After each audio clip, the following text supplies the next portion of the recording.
آج ہم ایک ایسے موضوع کی گہرائی میں اتر رہے ہیں جو اکثر کافی شدید بحث کا مرکز بنتا ہے، اسلام اور ارتداد یعنی مذہب چھوڑنے کا معاملہ۔ جی ہمارے ذرائع میں کچھ قرآنی آیات شامل ہیں، خاص طور پر سورۃ النساء آیت 89 اور سورۃ التوبہ کی آیات 5 اور 29۔ یہ بظاہر مذہب چھوڑنے پر سخت سزا حتیٰ کہ تشدد کا حکم دیتی نظر آتی ہیں۔ تو پھر سوال یہ پیدا ہوتا ہے کہ ان آیات کی موجودگی میں اسلام میں عقیدے کی آزادی کا تصور کہاں ہے، جس کا ذکر قرآن میں ہی لا اکراہ فی الدین یعنی دین میں کوئی زبردستی نہیں کہہ کر کیا گیا ہے۔ بالکل۔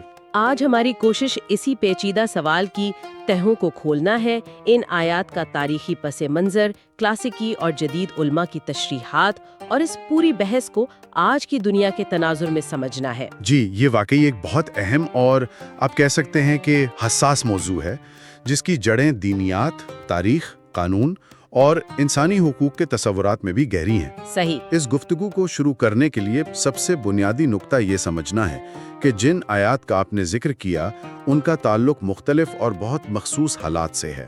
اچھا۔ اور جو بات اکثر لوگوں کو حیران کرتی ہے وہ یہ ہے کہ مرتد کی سزا کے بارے میں جو کلاسیکی فقہ ہے اس کا بنیادی ماخذ دراصل قرآن نہیں بلکہ حدیث کی روایات ہیں۔ یہیں سے یہ بحث مزید دلچسپ ہو جاتی ہے۔ اچھا، تو آئیے اس کا تفصیل سے جائزہ لیتے ہیں۔ سب سے پہلے سورۃ النساء کی آیت 89 پر بات کرتے ہیں۔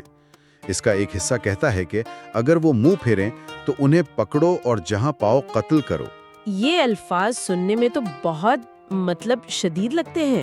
بالکل، اور اگر ان الفاظ کو ان کے سیاق و سباق سے الگ کر کے پڑھا جائے تو غلط فہمی پیدا ہونا لازمی ہے۔ تقریباً تمام کلاسیکی اور جدید مفسرین اس بات پر متفق ہیں کہ یہ آیت مدینہ کے منافقین کے ایک مخصوص گروہ کے بارے میں ہے۔ منافقین؟ جی، اب یہ سمجھنا ضروری ہے کہ یہ وہ لوگ نہیں تھے جو خاموشی سے اپنے ذاتی عقیدے کے بحران سے گزر رہے تھے۔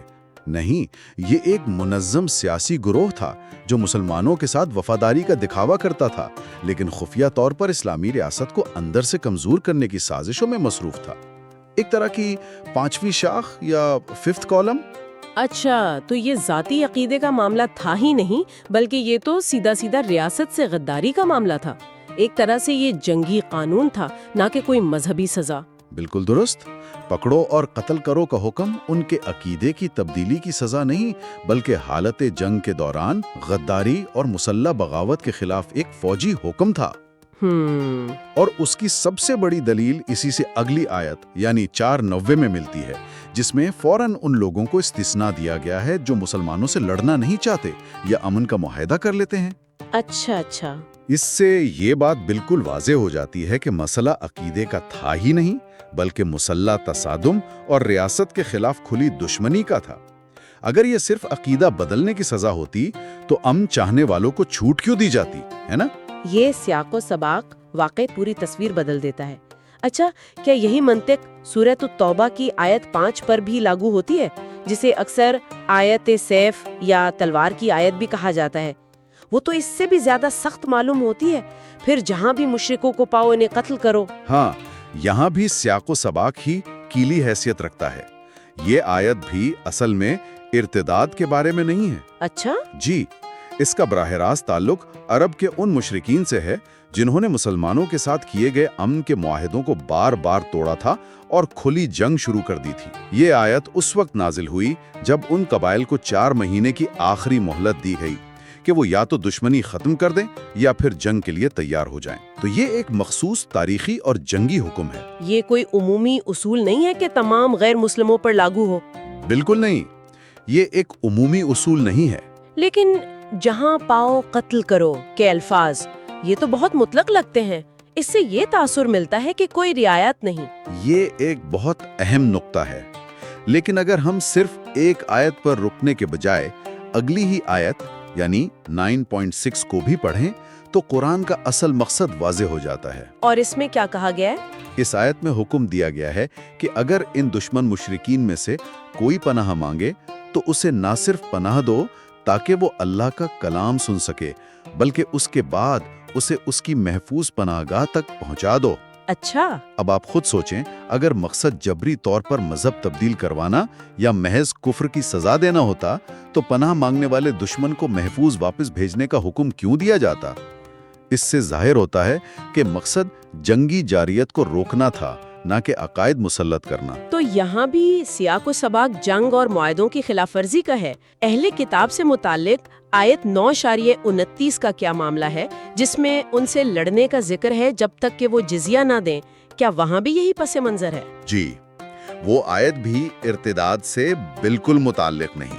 इसका ताल्लुक उन अहले किताब यानी यहूदियों और ईसाइयों के ग्रोहों से है जो उस वक्त की इस्लामी रियासत के साथ सियासी तौर पर मुखालिफ और हालत जंग में थे। जिजिया का तसव्वुर भी अक्सर गलत समझा जाता है। ये एक टैक्स था जो इस्लामी रियासत में रहने वाले गैर मुस्लिम शहरियों से वसूल किया जाता था। ये तशरीह तो बहुत मंतिकी है, लेकिन अक्सर नाक़िदीन जिजिया को एक इम्तियाजी या कह लें कि जिल्लत आमेज टैक्स के तौर पर देखते हैं। इस क्लासिकी ढांचे में मसावात का तसव्वुर कहाँ था? ये सवाल आज के मसावी शहरियत के तसव्वुरात की रोशनी में बहुत अहम है। उस दौर के तनाजुर में जिजिया एक मुआहिदे का हिस्सा था। इस टैक्स के बदले में गैर मुस्लिम शहरियों को रियासत की तरफ से मुकम्मल तहफ़्फ़ुज़ मिलता था, और सबसे अहम बात ये कि वो फौजी खिदमत से मुस्तस्ना होते थे, जो कि तमाम मुसलमान मर्दों पर फर्ज थी। अच्छा, उन्हें अपने मजहबी कवानीन पर अमल करने और अपनी बरादरियों के मामलात खुद चलाने की मुकम्मल आज़ादी थी। तो ये 7वीं सदी के लिहाज से एक कसीरुल मजहबी और कसीरुल कानूनी रियासत का ढांचा था, न कि कुफ्र की सजा का निज़ाम। ये जदीद मसावात नहीं थी, लेकिन उस दौर के लिहाज से ये एक अमली इंतज़ाम था। तो हमारे पास एक तरफ ये आयात हैं जिनका सियाक़ो सबाक जंग, गद्दारी और रियासती मुआहदों से जुड़ा है, और दूसरी तरफ कुरान का एक बहुत वाज़ेह और बुनियादी उसूल है, ला इकराहा फिद्दीन, यानी दीन में कोई ज़बरदस्ती नहीं।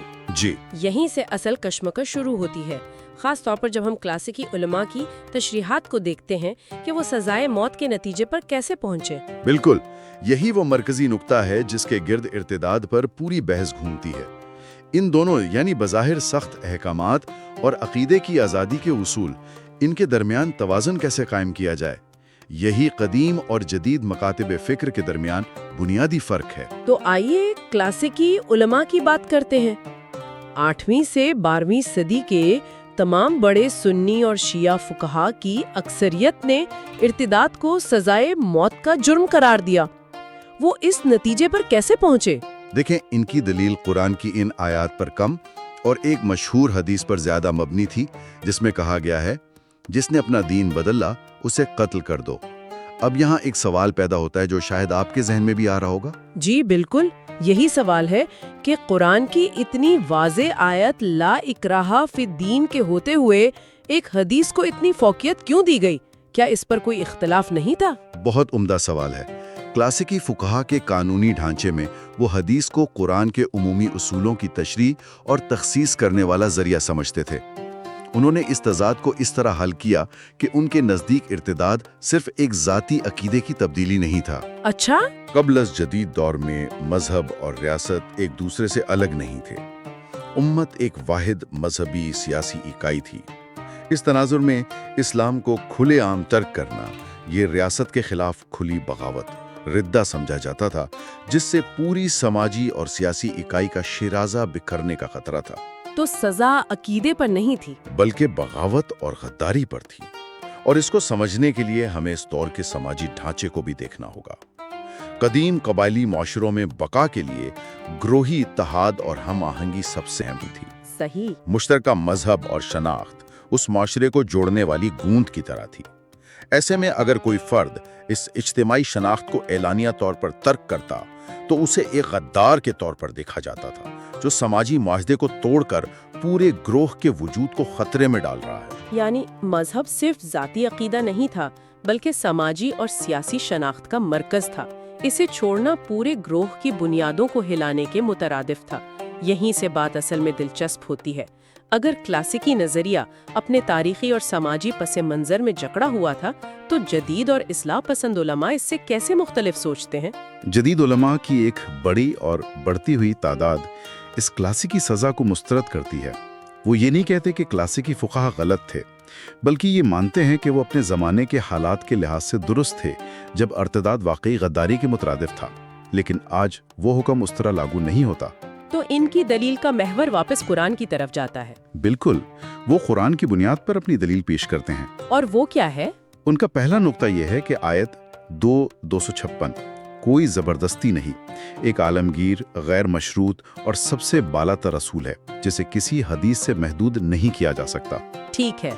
दूसरा, वो निशानदही करते हैं कि कुरान में जहां भी इर्तिदाद का जिक्र है, मसलन सूरतुल बकरा आयत 217 में, वहां सजा हमेशा अल्लाह की तरफ से आखिरत में बयान की गई है, ना कि इंसानों के हाथों इस दुनिया में। और तीसरा, उनके नजदीक उसे कत्ल कर दो वाली हदीस कोई उमूमी हुक्म नहीं थी, बल्कि ये उन मखसूस अफराद के लिए थी जिन्होंने न सिर्फ अकीदा बदला था, बल्कि उसके साथ साथ गद्दारी, कत्ल या मुसलमानों के खिलाफ जंग जैसे संगीन जुराइम भी किए थे। तो उनके नज़दीक कुरान सिर्फ अकीदा बदलने के अमल पर किसी रियासती सज़ा का हुक्म नहीं देता, और जिस हदीस का हवाला दिया जाता है वो गद्दारी जैसे संगीन जुराइम से मुताल्लिक थी। ये तो बहुत बड़ा नज़रियाती फ़र्क है। जी, उनका हतमी नतीजा यही है कि कुरान की रूह इनफरादी ज़मीर की आज़ादी के साथ है और दुनियावी सज़ा का ताल्लुक सिर्फ उन आमाल से है जो मुआशरे या रियासत के अमन को खतरे में डालें। ये तो इस्लामी फिक्र के अंदर की बहस हुई। अगर हम इससे बाहर निकल कर देखें तो 7वीं सदी की दुनिया कैसी थी? क्या इर्तिदाद पर सजाए मौत का ये कानून सिर्फ इस्लाम में ही था? ये सबसे हैरानकुन पहलुओं में से एक है कि ऐसा बिल्कुल नहीं था। 7वीं सदी में रियासत और मजहब को अलग करने का तसव्वुर दुनिया में कहीं भी मौजूद नहीं था। अच्छा। उस वक्त की 2 सुपर पावर्स, बाज़ंतीन ईसाई सल्तनत और सासानी जरदुश्ती सल्तनत, दोनों में रियासती मज़ाहिब थे। इन दोनों सल्तनतों में रियासती मजहब को छोड़ना यानी इर्तिदाद, रियासत और खुदा दोनों से गद्दारी समझा जाता था और उसकी सजा मौत थी। तो ये कोई नई ईजाद नहीं थी? बिल्कुल नहीं। इर्तिदाद पर क्लासिकी इस्लामी हुक्म कोई नई ईजाद नहीं था, बल्कि इस खित्ते और इस दौर की सल्तनतों के लिए एक क़ब्लज़ जदीद मामूल था। ईसाइयत में भी बाद की सदियों में इर्तिदाद एक सजाए मौत का जुर्म रहा, जैसा कि इंक्विजिशन के दौरान देखा गया। ये वाकई एक अहम नुक्ता है। यानी ये कोई अनोखी चीज नहीं थी, बल्कि उस वक्त का आलमी मायार था। और आज का आलमी मायार इंसानी हकूक का आलमी एलामिया है, UDHR, जो इससे बिल्कुल मुख्तलिफ तस्वीर पेश करता है। बिल्कुल, आज की बहस उसी आलमी मेयार के तनाजुर में होती है।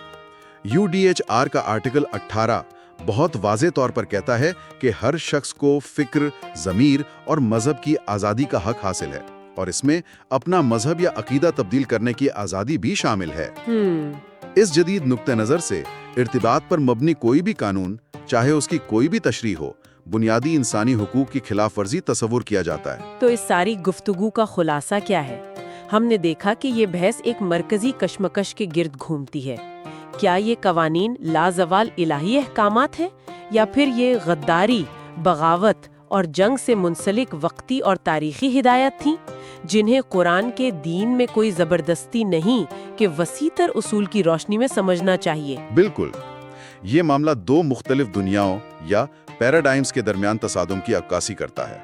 एक तरफ 7वीं सदी का कानूनी और सियासी ढांचा है, जहां बका के लिए मजहब और रियासत का इत्तेहाद नागुज़ीर था और इज्तिमाई शनाख्त फर्द पर हावी थी। और दूसरी तरफ 21वीं सदी का इंसानी हुकूक का पैराडाइम है, जो इनफरादी ज़मीर और अकीदे की आज़ादी को सबसे ज़्यादा अहमियत देता है। और ये गुफ्तगू हमें एक बहुत गहरे सवाल पर छोड़ जाती है, जिस पर गौर करना चाहिए। जब हम आज गद्दारी और अकीदे जैसे अल्फाज इस्तेमाल कर रहे हैं, तो हम 21वीं सदी के मानी इस्तेमाल कर रहे हैं। अगर हम इन कदीम मुतून को उनके अपने दौर के मानी के साथ समझने की कोशिश करें, जहां मजहब छोड़ना और दुश्मन की फौज में शामिल होना एक ही अमल के 2 पहलू हो सकते थे, तो क्या इन कवानीन के इतलाक की नौयत आज की दुनिया में मुकम्मल तौर पर बदल नहीं जाती?